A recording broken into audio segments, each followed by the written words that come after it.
చాటున పిందెను చూస్తా, సోకు తీగలో పండును కోస్తా, నువ్వొస్తే కప్పిస్తా ముద్దుల ముంతమ్మో. ఉక్కపోతకి ఊపిరి పోస్తా, పక్క మేకకు పంట కట్టిస్తా, ముద్దిస్తే బుక్కిస్తా మధ్యల మోతయ్యో.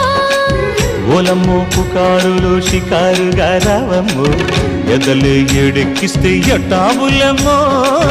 ఊరయ్యో బజారులో మజాలకి రానయ్యో, పగలే పక్కెక్కిస్తే తంటాలేవయ్యో. మిట్టిల మీదున్న మిస్సమ్మయ్య సంటే వడ్డీలతో పాటు ఒళ్ళోకి వస్తుంటే